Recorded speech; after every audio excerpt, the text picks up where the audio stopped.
story begins in Pella, Macedonia in 356 BCE. Alexander was born as the son of Philip II and Olympias, daughter of King Neoptolemus of Epirus. From a young age, he was taught by the great philosopher Aristotle, who inspired him with an interest in philosophy, medicine, and scientific investigation. But he was later to advance beyond his teacher's narrow prospect that non-Greeks should be treated as slaves. In 340 BCE, Alexander was left charge of Macedonia after Philip's attack on Byzantium. Alexander defeated the Madai, a Thracian people. 2 years later, he commanded the left wing of the Battle of Chariona, in which Philip defeated the allied Greek states and displayed personal courage in breaking the sacred band of Thebes, an elite military corps composed of 150 pairs of lovers. A year later, Philip divorced Olympias. In 336 BCE, King Philip II was assassinated. His son Alexander, acclaimed by the army, succeeded without any opposition. He at once executed the princes of Lyncestus, alleged to be behind his father's murder, along with all possible rivals and the whole of the faction opposed to him. He then marched south, recovered a wavering Thessaly, and at an assembly of the Greek League of Corinth, was appointed generalissimo of the forthcoming invasion of Asia, already planned and initiated by Philip.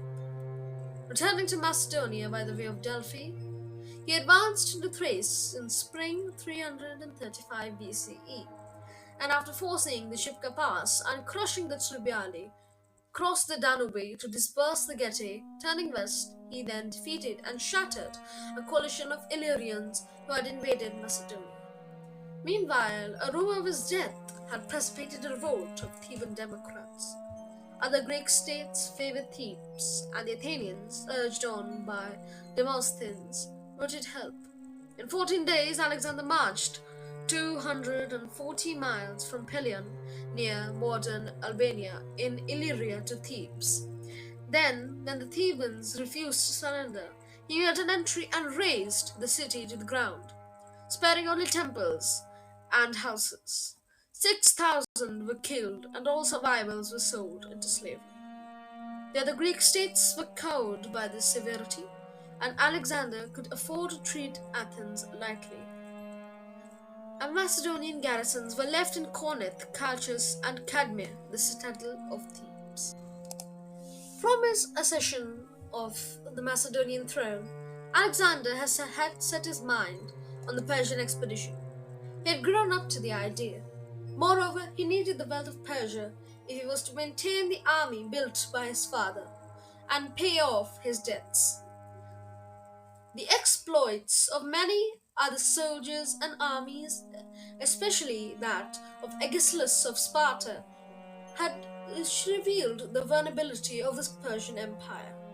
With a good cavalry force, Alexander could expect to defeat any Persian army he encountered. In spring 334 BCE, he crossed the Dardanelles, leaving Antipater, who had already faithfully served his father, as his deputy in Europe, with over 13,000 men. He himself commanded over 30,000 foot and over 5,000 cavalry, of whom nearly 14,000 were Macedonians, and about 7,000 were allies sent by the Greek League. This army was to prove remarkable for its balanced combination of arms. Much work fell on the light-armed Cretan and Macedonian archers, Thracians, and the Agrinian javelin men. But in pitched battle, the striking force was the cavalry, and the core of the army. Should the issue still remain undecided after the cavalry charge, was the infantry phalanx, 9,000 strong, armed with 13-foot spears and shields, and the 3,000 men of the royal battalions, the Hypaspids. Alexander's second in command was Parmenio, who had secured a foothold in Asia Minor during Philip's lifetime. Many of his family and supporters were entrenched in positions of responsibility. The army was accompanied by many surveyors, engineers, architects, scientists, court officials, and historians. After visiting Ilium, in Troy, a romantic gesture inspired by the great poet Homer.